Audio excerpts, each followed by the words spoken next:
ये तस्वीरें बीते दिनों की हैं जब विधानसभा के स्पीकर नरेंद्र सिंह तोमर से कमलनाथ समर्थक छिंदवाड़ा से 5 विधायकों ने मेल मुलाकात की। इन तस्वीरों के सोशल मीडिया पर वायरल हो जाने के बाद हंगामा खड़ा हो गया।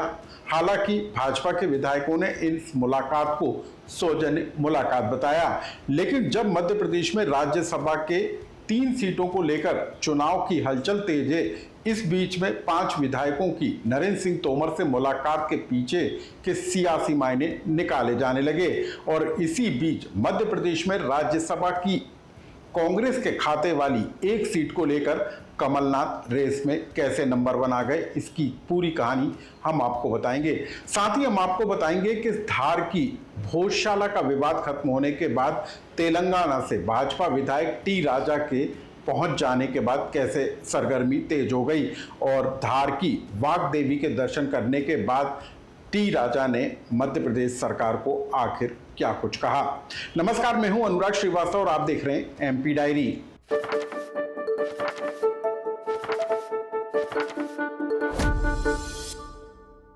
मध्य प्रदेश के कोटे वाली 3 राज्यसभा सीटों को लेकर राज्य की राजनीति में हलचल तेज है।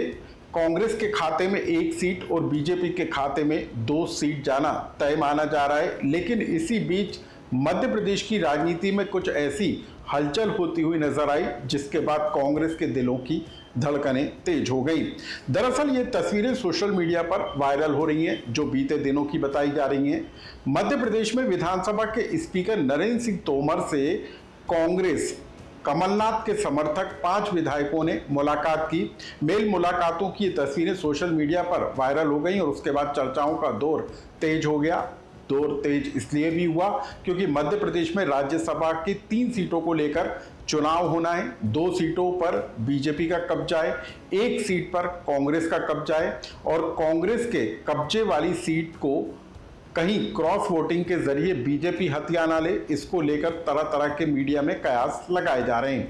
हालांकि भाजपा के सूत्रों के मुताबिक यह साफ कर दिया गया है कि भाजपा सिर्फ 2 सीटों पर ही अपने उम्मीदवार उतारेगी। तीसरी सीट यानी कांग्रेस के कब्जे वाली सीट के लिए बीजेपी कोई कैंडिडेट नहीं उतारेगी, लेकिन इसके बावजूद भी क्रॉस वोटिंग का डर कांग्रेस के अंदर बना हुआ है। कहा यह जा रहा है कि कांग्रेस के कई विधायक भाजपा के संपर्क में हैं और उसी के बीच में मेल मुलाकातों की इन तस्वीरों ने कांग्रेस के नेताओं की धड़कनों को तेज कर दिया। लेकिन अब हम आपको बता दें कि मध्य प्रदेश में राज्यसभा के कोटे से अब तक दिग्विजय सिंह राज्यसभा सांसद थे और वो ये साफ कर चुके हैं कि अब वो राज्यसभा में रिपीट नहीं होना चाहते। लेकिन खबर ये निकल कर आ रही है कि कांग्रेस के अध्यक्ष मल्लिकार्जुन खड़गे चाहते हैं कि दिग्विजय सिंह तीसरी बार राज्यसभा जाएं और इसको लेकर उनकी सोनिया गांधी के साथ कोई चर्चा भी हुई है। लेकिन इसी बीच मध्य प्रदेश के दिग्गज नेता कमलनाथ का नाम भी तेजी के साथ ऊपर आ गया है। जब कमलनाथ समर्थक विधायकों ने नरेंद्र सिंह तोमर के साथ मुलाकात की और उसके बाद जो है हलचल तेज हुई, ऐसे में कमलनाथ को साधने के लिए और उनके अनुभव का लाभ लेने के लिए कहा जा रहा है कि रेस में कमलनाथ नंबर 1 पोजीशन पर आ गए हैं, यानी कि कांग्रेस पार्टी राज्यसभा में कमलनाथ पर दांव लगा सकती है। इसके पीछे कई तरह के राजनीतिक मायने भी निकाले जा रहे हैं। दरअसल 2023 के विधानसभा चुनाव में कांग्रेस पार्टी ने सबसे अच्छा प्रदर्शन महाकौशल बेल्ट में किया था और ये इलाका कमलनाथ के प्रभाव वाला क्षेत्र माना जाता है। 2023 में छिंदवाड़ा की सभी 7 सीटों पर कमलनाथ समर्थकों ने जीत हासिल की थी। 1 सीट पर खुद कमलनाथ जीतकर विधानसभा पहुंचे हैं, लेकिन कमलनाथ 2023 के चुनाव के बाद से ही पार्टी के अंदर हाशिए पर जाते हुए दिखाई दे रहे हैं और अब यह माना जा रहा है कि कमलनाथ का कद बढ़ाने के लिए और मध्य प्रदेश में उनको साधे रखने के लिए कांग्रेस पार्टी कमलनाथ को राज्यसभा भेज सकती है। मतलब साफ है कि इस मामले को लेकर अब दिल्ली में मंथन तेज हो गया है और कहा यह जा रहा है कि 1 से 2 दिन के अंदर मध्य प्रदेश में कांग्रेस का उम्मीदवार कौन होगा इसका नाम तय हो जाएगा। हम आपको बता दें कि मध्य प्रदेश के कोटे वाली 3 राज्यसभा सीटों को लेकर नामांकन दाखिल करने की अंतिम तारीख 8 जून है और उससे पहले कांग्रेस पार्टी अपने उम्मीदवार के नाम का ऐलान करेगी।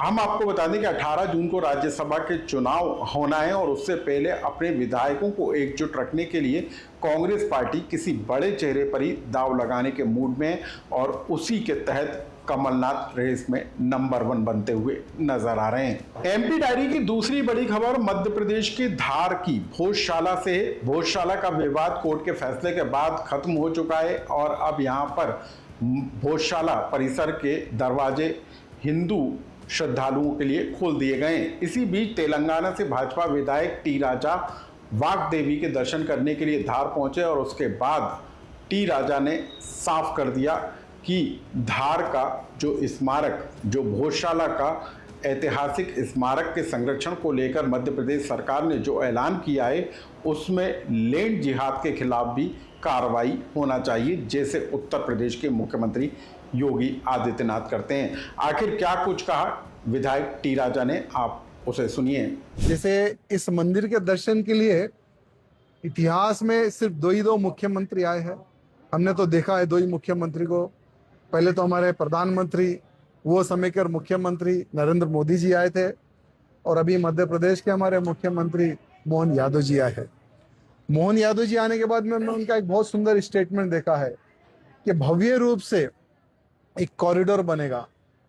तो कॉरिडोर तो आपने बनाने का अलॉटमेंट किया है, इसके लिए धन्यवाद करता हूं, लेकिन कॉरिडोर बनाने से पहले जो अभी भी जो कलंक लगा हुआ है वो कलंक तुरंत मुक्त करवाए, ये मैं हमारे मोहन भैया जी से निवेदन करना चाहता हूं। और ये निवेदन करना चाहता हूं कि योगी बाबा जी वहां पर किसी को नोटिस नहीं देते। अगर इस प्रकार का कोई लैंड जिहाद करता, डायरेक्टली बुलडोजर भेजकर उस प्रकार का लैंड जिहादियों का खात्मा कर देते हैं और लैंड को मुक्त करवाते हैं, यानी इतिहास लिखने का कार्य हमारे योगी बाबा जी करते। तो उसी प्रकार से इतिहास लिखने का अवसर है। एमपी डायरी से जुड़े इन खबरों को लेकर यदि आपका कोई सुझाव या कमेंट्स हो तो हमें कमेंट्स बॉक्स में लिखकर जरूर बताएं।